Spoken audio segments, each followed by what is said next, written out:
I yelled to my colleagues, "Get over here, there's a baby, it's alive, we've got to do something."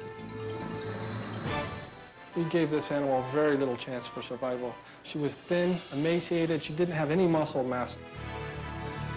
A unique and unlikely team of veterinarians and neurosurgeons is assembled in a desperate attempt to save Chicory's life. These guys were born at the zoo and never saw dirt, never saw trees, and never saw other animals. People on the shore stood by helplessly as a golden retriever was swept past them. The policeman said to me, "You're crazy." And I said, "Yeah, well, maybe." It's just the greatest thing to know that your efforts helped an animal get another chance. Makes the world look like it's a better place to live in.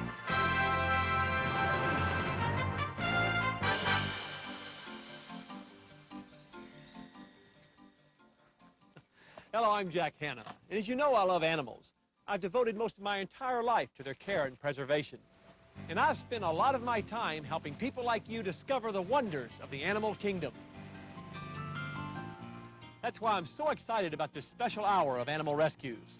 You're going to see some dramatic and fascinating examples of people that go all out to help animals that are endangered, at risk, or in trouble. One of the biggest threats to the animal kingdom comes when people destroy their habitat. That's what was happening to this cuddly little animal. The koala population in Australia has been decreasing dramatically, but thankfully there are some dedicated people who are determined to preserve the koala's home in the wild. They are people like my good friend Georgiana Irvine. She traveled all the way to Australia to study and photograph koala habitat. But when she returned home, she showed me some incredible footage of a distant cousin to the koala. Our first animal rescue story is about Diego. Diego's mother was hit and killed by a speeding car, but somehow little Diego survived. It was the beginning of a drama that would capture the hearts and imaginations of people on 2 continents. I yelled to my colleagues, "Get over here, there's a baby, it's alive, we've got to do something."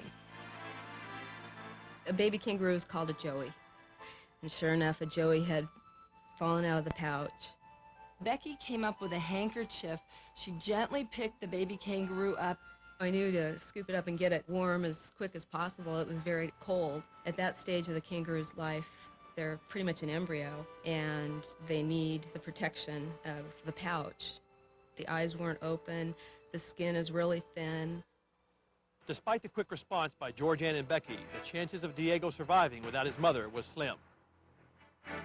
And we raced to the car.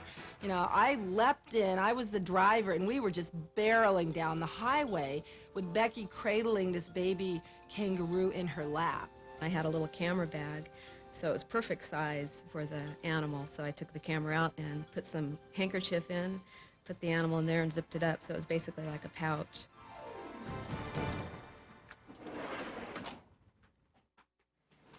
We found a baby kangaroo, a big one had been hit on the road, and we stopped to look at it, and we've got a baby here that's still alive. So we ran back to our motel. Unfortunately, there was a fellow at the front desk who took one look at our baby kangaroo and said, "That thing will never live. There's nothing you can do." And I said, "No, we are going to try something." So I went back to the room, telephoned the koala hospital that is in that town, and they gave me the name of a wonderful woman named Joan Puffett. Hello, Joan. This is Georgiana Irvine from San Diego Zoo. I'm in town. We have a baby kangaroo. We were driving. She really comforted us, and she said, "Oh, I think there's something we can do for this. I think that she'll make it." That arm looks as if it's hurt. Joan Puffett is a member of a volunteer animal rescue organization called Fauna. Her home was like a scene out of Dr. Dolittle.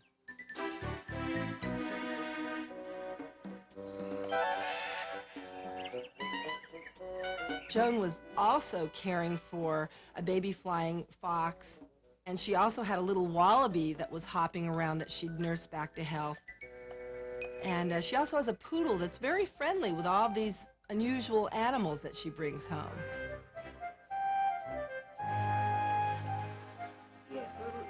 As expected, the biggest problem was finding a formula substitute for the mother's milk that Diego was used to.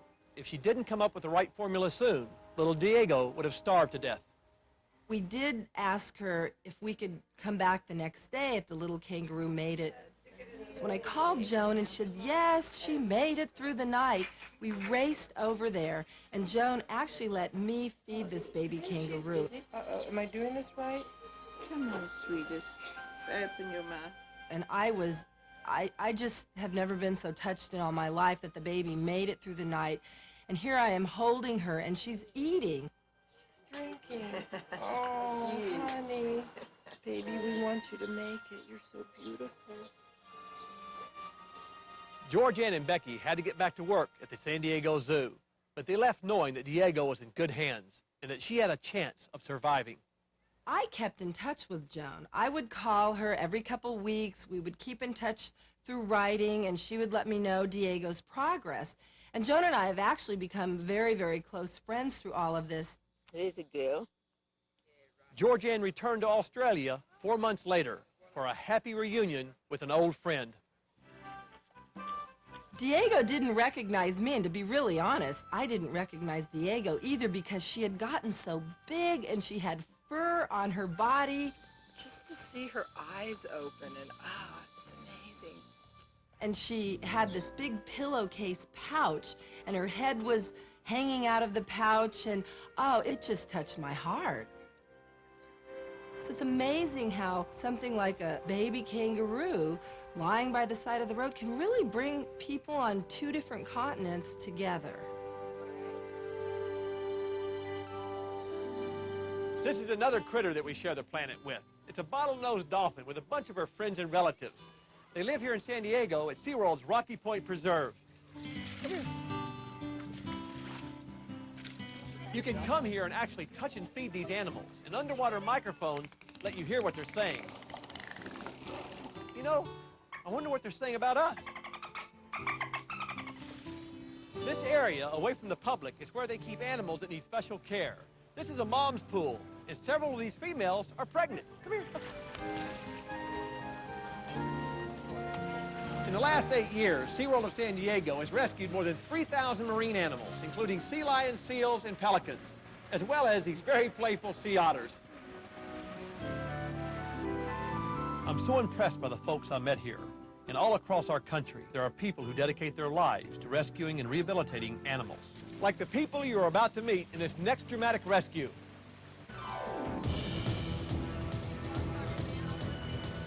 A young pygmy sperm whale is found stranded and dying. The response is swift and immediate. When a whale strands, they don't have any real way to support themselves, so she was just kind of rolling back and forth in the wash. I got in touch with the Coast Guard group out of Cape May, New Jersey, and they agreed to helicopter the animal the next morning. We gave this animal very little chance for survival. She was thin, emaciated, she didn't have any muscle mass. She'd been starving to death. It was quite apparent that she hadn't eaten a good meal for quite a long time. The Coast Guard flew the animal in a Dolphin jet helicopter. We were able to cut down a 4-hour ground transport to a 40-minute flight. The dying pygmy sperm whale is rushed here to the National Aquarium in Baltimore. This is a fantastic facility. There's a hospital pool and a team of veterinarians and experts ready to jump into action. When we put her into the pool, she couldn't dive. She could not stay underwater. She would bob right back up to the surface like a cork. We did a full examination, and it became very clear she was a very sick animal. No one had really rehabilitated a pygmy sperm whale for any length of time before. They've always died in captivity. The young female is in critical condition, suffering from pneumonia, dehydration, and multiple infections. They decide to name her Inky. This is the hospital pool that became Inky's temporary home. Here the staff conducted an extensive series of medical tests and exams to determine why Inky beached herself. After several weeks of blood tests and x-rays, the doctors still had no answers, and Inky's condition had not improved. In fact, she was losing weight and could not move around properly. Something had to be done soon to solve the mystery. Otherwise, Inky was just not going to make it. Doctors discover what's ailing Inky. Plus 3 lions get a first-class ticket to freedom when Jack Hanna's Animal Rescues continues.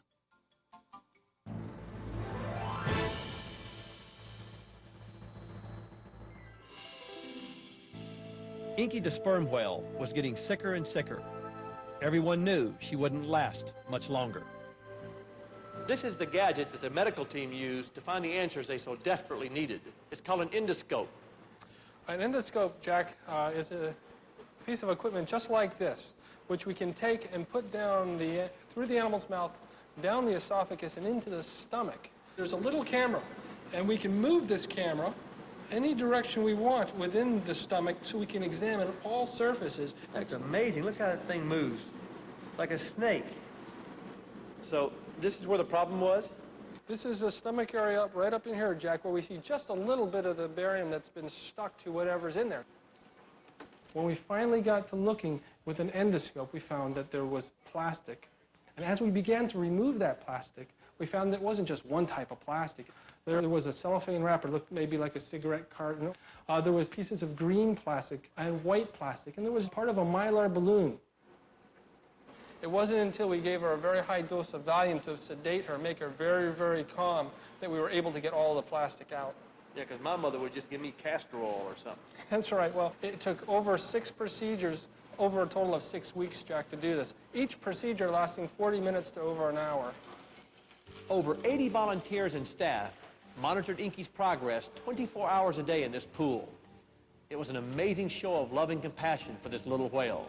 And finally, all that love and care paid off. Inky began to eat. She began to swim. She began to act like a pygmy sperm whale should. She normally lives deep in the ocean and is seldom observed by people. So this was an unprecedented opportunity to get to know and study a pygmy sperm whale up close and personal. As hard as it was to not make her our pet, the goal was always to get her back out into the ocean.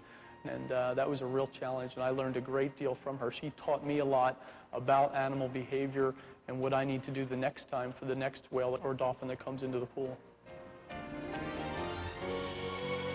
5 months later, Inky had gained over 100 pounds and was swimming laps in this pool. It was time to send her home.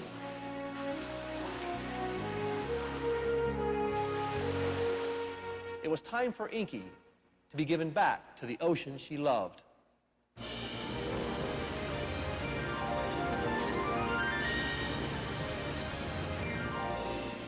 We wanted to get her out into the ocean safe and sound. Well, we lowered her down from the scientific platform down to a Zodiac boat, and it was a pretty hairy couple of minutes there.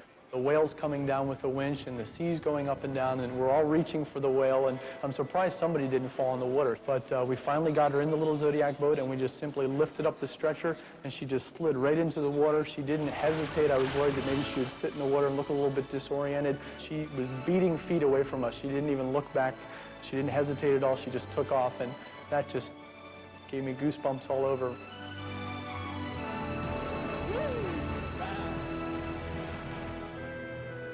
One of the disturbing things when we released Inky out into the Gulf Stream and followed her for over 100 miles, we saw some of the same garbage that we had pulled out of her stomach. We saw Happy Birthday Mylar balloons, we saw styrofoam wrappers and cups, we saw tar buckets, just a tremendous amount of garbage out there. Occasionally, if I hear of a pygmy sperm whale wash up in Georgia or up in New Jersey, I'll think to myself, is that Inky? Or I often think, is she out there still making a living and doing a good job? And will I see her, say, 12 years from now, and it'd be like an old friend coming home? Inky's out there somewhere, and with some luck, she's swimming deep, far away from the pollution that we dump into our oceans every day. Wouldn't it be nice if marine mammals like Inky didn't have to worry about swallowing our garbage? Maybe there's something you can do to help keep our oceans and waters safe and clean. I'm sure Inky would thank you. I think that the closer we get to animals, the more we understand and appreciate them, the better off we'll all be. Right now, I'm about as close as I want to get to this giraffe. Man, what'd you have for lunch? Visiting the Wild Animal Park in San Diego reminds me of the many trips I've made to Africa. Our next rescue story is about one of the most impressive animals you'll ever run up against, the African lion. These are powerful, majestic animals that deserve our respect. The lion has always been one of my favorite animals. In fact, years ago, My wife and I raised 4 of these big guys. And you know, during that time, I grew to love and respect these big cats. That's why it was so upsetting when I first heard about our next story. The scene is a rundown zoo in Mexico where the king of beasts got less than royal treatment. Rocky, El Negro, and El Canelo had spent their entire lives in these tiny concrete cages with barely enough room to turn around. The zoo had too many animals and not enough money. The 3 lions were scheduled to be put to sleep. But some big-hearted Texans had an ambitious plan to rescue the 3 lions. I've gotten very attached to these 3 and all the months I've been coming down here. Kathy Travers, director of exotic animals for the ASPCA, put the rescue team together. I saw the most horrendous, pathetic-looking situation. These guys were born at the zoo and never saw dirt, never saw trees, and never saw other animals. The king of the jungle living in these tiny enclosures with cracks in them and meat that looked all buggy and dirty. The biggest problem they were showing were signs of chronic or long-term malnutrition. I don't want to put down the zoo, really. They were trying to do something with the resources they had, and they were just stretched really thin. How do you move 3 big hungry lions from Mexico to Texas? Well, the answer is very carefully, for your sake and theirs. Rocky is the first to be tranquilized. Then the real work begins. He weighs over 300 pounds and takes more than a half a dozen people to move him. Not a moment can be lost because the big cat will be knocked out for only 15 minutes. And he's likely to be a little grouchy when he wakes up. Shipping any animal, particularly exotic animals or zoo animals, can be real tricky. So by the time we were done, we were actually doing this after dark and doing it with flashlights. Saving the lions took the cooperation of a lot of people from both sides of the border, but the biggest contributor was American Airlines, who gave the cats a one-way ticket to freedom. The pilot comes on the PA system and says, "Ladies and gentlemen, there's going to be a delay this morning. We're waiting for 3 very important passengers, and we're not leaving until they get here." When I tell you, I have never in my life felt so terrific as when that plane just got off the ground and he heard my boys. They were roaring. It was unbelievable. After their flight to freedom, Rocky and his buddies are unloaded at the Dallas-Fort Worth Airport and head to their new home, the Texas Exotic Feline Foundation, located about an hour down the road in a town called Boyd. They're just 3 lucky lions. I mean, the fact that Kathy and the ASPCA got behind this movement, we were able to provide the land, provide the place for their enclosures. The foundation is supporting the cats on a daily basis. Now remember, these 3 lions have never been outside their small cages. They're in for a real surprise in a big Texas welcome home. The first one that came out was El Negro. He ran out, and it was incredible. When we opened the door in Rocky's crate, all you saw was his butt. So we had to actually coax him out. And then when he came out, he charged out. When El Canelo came out, who was kind of the regal one, there were cameras all over the place. And he just did this and sashayed out.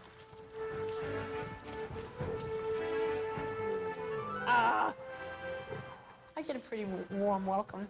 And it's a great feeling. I get teary over it. I've saved a lot of animals in my day. That's what we do at the ASPCA. We save animals. He's so pretty. Oh. Imagine what you can do when people really put their heads together, put all the politics aside. We saved 3 big cats. Collectively as humans, we all have a responsibility to these critters we share the planet with. And if you go out and you see them, they're happy, they're healthy, and they're wonderful. Dozens of people struggle to rescue a young sea lion, and Chicory the gorilla ends up in the emergency room. Next on Jack Hanna's Animal Rescues.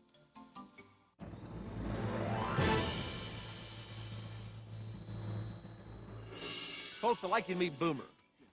He's a striped possum. I'm visiting Wild Wonders. It's kind of a cross between an animal rescue facility and a petting zoo. Some of the animals are rehabilitated and released, and some live here permanently. It's a real menagerie. Good girl, that was very nice. There's an Arctic fox, a marmot, 2 hedgehogs, a chinchilla, a pixie frog, a macaw parrot, a whole bunch of snakes, and an overly friendly kinkajou. The wildest thing about Wild Wonders is that it all fits into Jackie's backyard.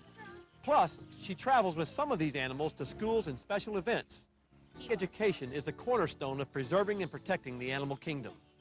The more we know about animals, the better prepared we'll be if they need our help. Our next animal rescue story is a good example of this. You'll find these happy-go-lucky guys in the waters from British Columbia all the way south to Baja, Mexico. As you can see, they're excellent swimmers and can reach speeds of up to 25 miles per hour. They have few natural enemies other than an occasional shark or killer whale. I'm talking about nets, fishing wire, plastic debris, oil spills, chemicals like DDT, and believe it or not, even gunshot wounds. But I've got some good news. Thanks to a fantastic organization in Northern California, every day sea lions are being rescued, rehabilitated, and eventually released back to the sea. This is the Marine Mammal Center in San Francisco. The center is the largest marine mammal rehabilitation facility in the world. They've got 14 shifts of volunteers on call 7 days a week, ready at a moment's notice to spring into action. That's exactly what happened early one morning when a call came in that a sea lion had been found with some type of wire wrapped tightly around his neck. At the time of this rescue, there were probably 400 or 500 California sea lions on this jetty. We have to be very careful because things can get very dangerous depending on the wave conditions and the weather conditions. We had taken a pair of binoculars with us, and we looked at each and every animal that was on that area that looked like it might have a problem. Right where the goal is. Archie stood out immediately. He had a very deep gash, laceration-type gash in his neck that was quite wide and quite deep. I was on a 25-foot Boston whaler, and I was on the bow, so it only enabled me to slowly move up like a tourist boat. The net gun is fired at this animal, and hopefully we'll tangle the animal onto the rock jetty long enough for our personnel to get there and actually subdue the animal. We have to be careful not to injure another animal while shooting this net. As soon as we hear the gun go off, the boats take off and head and hit for the rocks. And you literally get thrown up on the rocks, and everyone at that point has to do their job. But it's controlled chaos because everybody knows their assignment. In the back of their mind, they are aware of the safety precautions that were taken.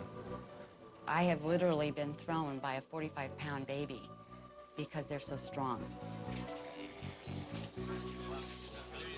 So we put Archie into a small cage, gathered some of our experienced people around, and proceeded to cut the netting off.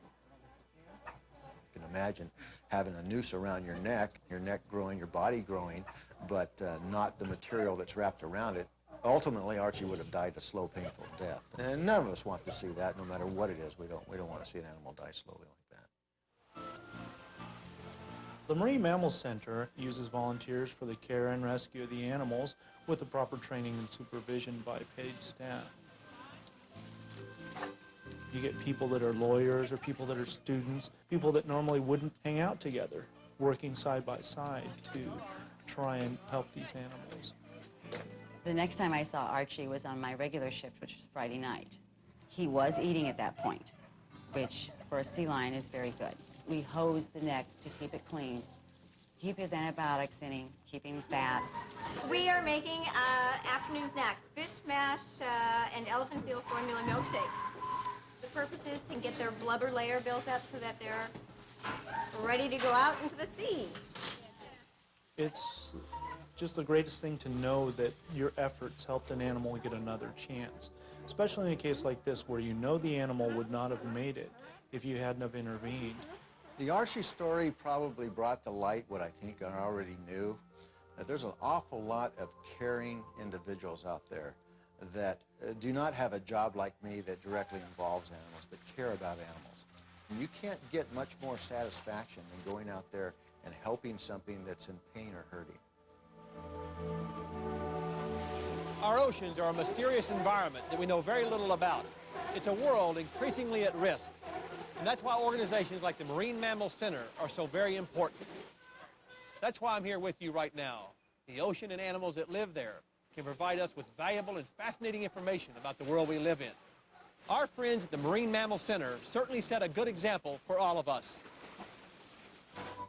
After over a month of rehabilitation, it's time for Archie to rejoin his friends and return home. Everyone's loaded up, and it's back to the beach for all. The greatest sight in the whole world is to see them all run and hit the water and never look back. That means I've done a good job. In your little way, you've done something positive for the world, in which, you know, every day all we do is see negative things. It's something that I think actually people need to do, and maybe ought to do more of, because it certainly makes the world look like it's a better place to live in.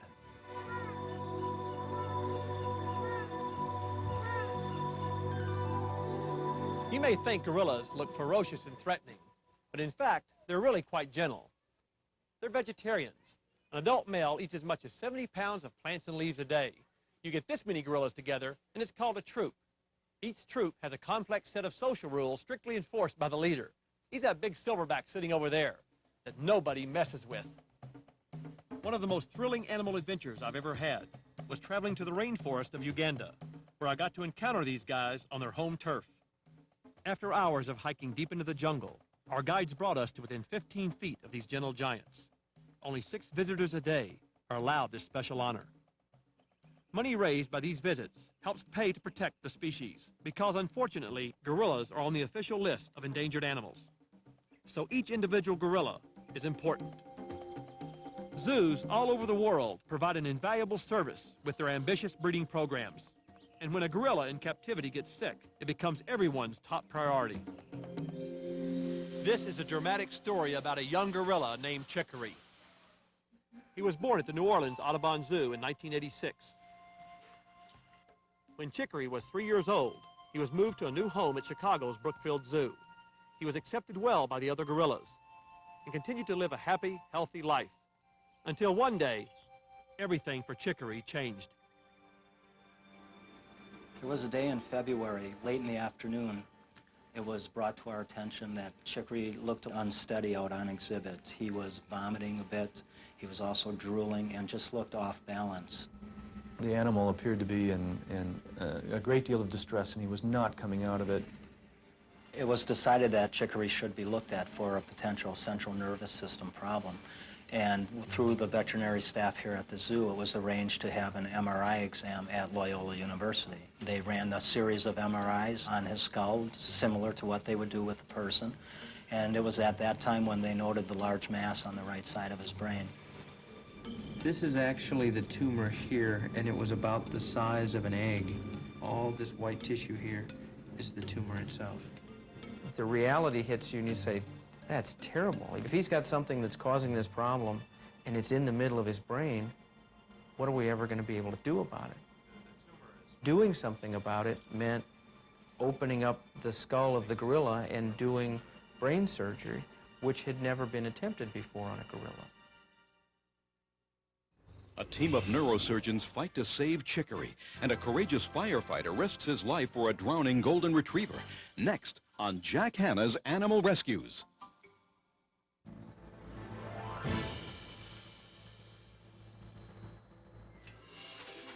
A unique and unlikely team of veterinarians and neurosurgeons is assembled in a desperate attempt to save Chicory's life. The decision is made to remove the tumor. It is Chicory's only hope. It was a pretty historical event for everybody involved with the procedure. Chicory was sedated early in the morning. Every surgical staff at Loyola had volunteered to participate in the surgery, which made us feel really good that that many people cared about this situation and what was happening with Chicory. We didn't want to put the animal through anything that was not going to enable the animal to recover. We weren't able to do X-ray therapy, etc. Chemotherapy was out of the question. We gradually got to be a little bit more excited about the possibilities of getting this thing out. The surgery lasted 14 hours. The majority of the surgery, once they were through the skull, was done with stereoscopic binoculars, microsurgery technique. After surgery, Chicory went back home and received around-the-clock care at Brookfield's new animal hospital. We weren't quite sure what to expect post-surgery, where our role would really come in as Chicory's caretakers. We did see improvement over the next 5-day period. We just became more and more elated with how well he was doing. And clearly, we thought we'd made it. Unfortunately, Chicory's battle was not over.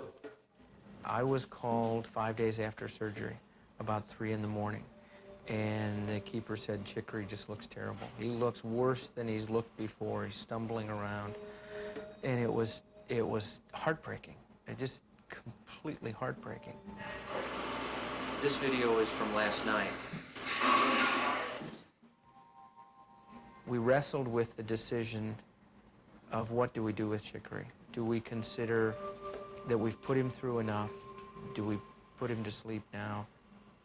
It was depressing. It was miserable. I didn't know what to do. The animal was stumbling around, and there was no way you could help it. That was a difficult day. It was not a pleasant day. Human life is frail, and certainly gorilla life is frail as well. We had worked so hard, and it had gone so well, and here we thought we would lose the animal for reasons that were not entirely clear. Doctors suspect that this new problem might be caused by pressure to the brain. Chicory is in critical condition. Should we go down fighting, you know? Should we go down fighting for his life? They decide to perform an emergency operation to install a shunt and try to relieve the cranial pressure. In addition, they give Chicory powerful medication to try and reduce the inflammation. For me, the time that looked the most bleak was during that second surgery. You could tell from the demeanor of the surgeons and the vets that they were really concerned with what was happening with him. Now begins the tedious wait to see if this second operation will do the trick. Chicory's life hangs in the balance. Finally, after several days, some good news. Chicory seems to be responding well. He's staying on his feet, and he's taken his first few bites of food. Come on, Chick. Come on, Chick. Come on, buddy. Chick, look, man. Chick. Good man. Good man. This time, all the teamwork and dedication pays off. Chicory is getting better, and doctors hope for a full recovery. We're going to extreme to save him, but there's very good reasons to save him. This is a species where it's highly threatened in the wild. Their habitat is being destroyed. Chicory, like all the gorillas in the captive population, is important to the overall gorilla population. To save Chicory, to allow him to become a breeder in the group was very important. I have a very personal interest in this story, and I want to share it with you. This is a picture of a brain tumor, similar in size to Chicory's. Only this CAT scan is of my daughter Julie, taken last year. I carry a small copy of this in my wallet as a reminder of just how precious life is. You see, my daughter survived. She was operated on, and they removed the tumor. And today, she's a healthy, happy 22-year-old. And I've got good news about Chicory. Several weeks after his operation, he returned to the gorilla compound at the Brookfield Zoo. And the first thing he did was visit his girlfriend, Babs. One of the happy parts of this story is that after the surgery was complete, Babs gave birth in March of 1995 to a female infant named Bana, and DNA paternity analysis showed that Chicory was the father of that infant. It's a great ending to the story, seeing Chicory reproducing, having infants, fitting back into the social group. He seems to behave normally. He plays, he beats his chest. He obviously mates and has reproduced offspring. He's a totally normal gorilla. Today's modern zoos give us new and better ways to observe and study the animal kingdom. The new polar bear exhibit at the San Diego Zoo is a good example of this. Now, these guys don't sleep outside at night. You want to see what a polar bear's bedroom looks like? Follow me. This guy's name is Castor, and he weighs over 1,000 pounds. And when he stands up, he's over 12.5 feet tall. Right now, John is giving Castor his evening snack. If lions are king of the jungle, then these guys are certainly king of the North Pole.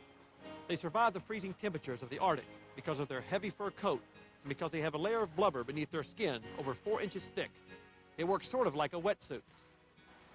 In our next rescue story, the snow and ice that these giants thrive in proved to be too much for a golden retriever. The location is the Clark Fork River in Missoula, Montana. It was a scene of one of the most dramatic animal rescues you'll ever see. It all started when Tom Ziegler, an off-duty firefighter, happened to hear over the radio that a dog had fallen into the frozen river. People on the shore stood by helplessly as a golden retriever named El Camino was swept past them. As I approached the scene, was driving down the road, I saw the officer's car. They were pointing to the river, they calling the dog's name, everybody was screaming and yelling, and then I saw the dog, and from one look at the dog, this dog was in trouble and we needed to be in the water now. Tom teaches a class in ice and swiftwater rescue. He quickly grabbed his exposure protection suit and headed for the river. Well, when I pulled up and got into my gear, the policeman said to me, he says, "You're crazy." And I said, "Yeah, well, maybe." Besides the ice and freezing water, Tom and El Camino faced a dangerous set of rapids only a few feet away. I mean, this is where you jump down this thing here. Looks like a wash. Well, it's kind of a chute, and that's about what it was. It was covered with ice, and I sat right down here, and down I slid. I don't care what kind of uniform you had on. I mean, those rapids could have sucked you under, and you've been gone. That's where the training and how to read the river, as we call it, that's where that comes into play, and you have to make a decision. The current underneath was a lot swifter than I anticipated. Once I got to the dog was starting to go under. The water temperature was 27 degrees. Once the hypothermia set in, the dog was unable to help itself and was at the mercy of the river. When I first got to the dog in the water and positioned the dog so I could keep the head above water, my next goal was, okay, I see the rapids, okay, now we need to get across. So I'm having to break the water, having to fight the current with the dog and get back. Once I got to the shore, I was able to put the dog up on a little ice jam on the shore. When I laid the dog down, it was limp, didn't move, and I didn't know if it was breathing or not. El Camino was rushed to the local animal hospital, where Dr. Sarah Stevens took over. El Camino surely would have died if someone hadn't gotten him out of the river. After a short period of time, we took his temperature, didn't register on our thermometer. I have seen several dogs that have fallen in the river, but I've never seen a dog as cold as El Camino was that day. We called through the night to see how it was doing, and surprisingly, the dog was up walking around within 12 hours, which really surprised me. Folks, I'd like you to meet El Camino, only now everyone calls him River. You know, this story's really touched me because I have a golden retriever named Brass. And to me, Tom is a real hero. As a matter of fact, he's a hero to many other people as well. The Humane Society has established the Tom Ziegler Award, given to people who bravely rescue animals in trouble. Of course, Tom was the first recipient. And there's more good news. As a result of all the publicity, donations were made to the fire department in Tom's honor. The money was used to buy 2 new survival suits like this one. It is 100% waterproof and has built-in hands and feet for much better insulation. So the next time Tom goes jumping in the river, he'll not only beat the cold, but he'll have much better protection. I don't consider myself a hero. I did something that I was trained to do, had the proper equipment. It shouldn't matter if it's a person or an animal. It's a living, breathing thing. You know, we have a job to do, and the training worked. It paid off.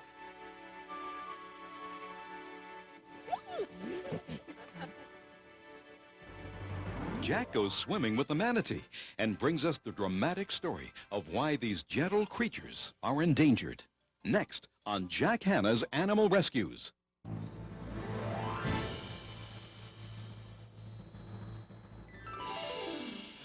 Here's something new and exciting for you to do. A chance to touch and interact with a killer whale. Thanks to SeaWorld Shamu backstage, you can get as close to this famous sea mammal as I am. Not only is it fun, it also provides new opportunities for research and education. And what a great way to teach children to love and respect animals. Not so long ago, I had the pleasure of getting this close to another sea mammal. Only this time, I actually got in the water and went for a swim with it. The Florida manatee is one of the most endangered animals in the world today. They've been protected by the federal government since 1893. But unfortunately, there are less than 2,500 of these marine mammals left alive. My friends here in Tampa, Florida, allowed me the privilege of being with the manatee. It's an experience I'll never forget. Adult manatees grow to be about 10 feet long and weigh 800 to 1,500 pounds. They seem not to mind sharing the water with humans. In fact, I think they kind of enjoy our company. These gentle giants spend the day eating plant life and gracefully maneuvering in their peaceful world under the sea. They can stay underwater for as long as 12 minutes before they come up to breathe. It's when they come up for air that sometimes they get into trouble. Sadly, one of the greatest threats to the manatee is mankind. I want to show you something. See these markings on the manatee's back? That's where a boat propeller ripped into his skin.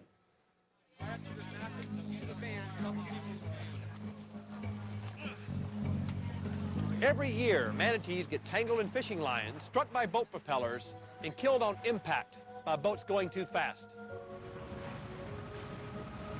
This manatee was spotted floating in a small lagoon with a wound to its flipper. Now, for a manatee, its flipper acts like a steering wheel, so if it's not working, they have a real problem. The SeaWorld rescue team was alerted and knew exactly what to do. They have lots of experience because for them, this is a common occurrence. But don't get me wrong, rescuing a manatee this large is no easy task. It takes several dozen people, hours of hard work, and plenty of heavy equipment. If you've got a 2,000-pound injured animal that doesn't want to be caught up, it takes boats, nets, a lot of people, and it can be very dangerous because manatees are extremely strong. This manatee needs blood work, x-rays, and immediate medical attention to its injured flipper. That individual was caught in a crab trap line. What happens is that crab trap line actually strangulates the arm. What we did is to bring it back, get the line off, clean the wound up, and then bandage it. And what we're trying to do in this situation is to x-ray the animal and ascertain whether or not we have any fractures.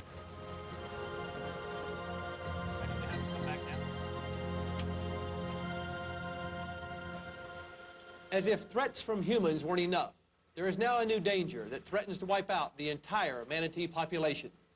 It's a frightening situation that has mobilized doctors, scientists, and experts from around the country. We've had almost 100 manatees found dead from some sort of a lung-related disease, and at this point, the investigators with the state and federal government really don't have any idea of what it is. The symptoms on the individual manatees that they do the postmortems on are very similar, but they don't know whether it's a virus, a bacterium, some man-made toxin that somebody dumped into the water. So far, they haven't really found anything that could wipe out the manatees, certainly on the west coast of Florida. As we speak, some of the SeaWorld animal rescue team is down in southwest Florida to get some blood samples to see if they can find out what's going on. It's just trying to put another piece of the puzzle together. It kind of points out how precarious some of these populations of endangered animals are when some catastrophic event can come through and threaten to annihilate the species as we know it. Yeah, this guy's come in with a number of problems. He's got the boat scars up the back of the tail. He's also lost a lot of weight, and he's got a lot of things wrong with him. We're working hard to save this guy's life here. He's okay. He'll flip around wherever he wants to. The people at SeaWorld have a program dedicated to rescuing, rehabilitating, and releasing sea mammals. The manatee with the injured flipper that we saw at the beginning of our story spent a month in treatment and then got to go home. Hopefully, she will not need rescuing again. But if she does, you can bet there will be people here for her. As with the other stories you've seen in this hour, there is a way you can get involved. You can help keep our waters safe and clean, as well as support the thousands of men and women across this country who have dedicated their lives to animal rescues. I think it's important to save the manatee because they have as much right to the waterways as we do. It's a matter of sharing. People often just need to keep in mind that there are animals in the wild here that need their help. People should be aware of the manatees. If we want to keep it around for a long time to come, we have to respect it and take proper care of it. For animals that are endangered, like these sea turtles, you and I have the power to make a difference. We will decide by our actions which species will survive and which ones will perish. Hope you enjoyed our show, and I hope Inky, Diego, Chicory, as well as all the other animals made you stop and think. Many of the rescue facilities and organizations around the country are supported by volunteers and contributions. So get to know the animal kingdom a little better, and you'll probably discover something you can do to help. I believe how we treat the animals we share this planet with reflects how we treat each other. You'll see some exciting and inspiring examples of this on the next episode of Jack Hanna's Animal Rescues.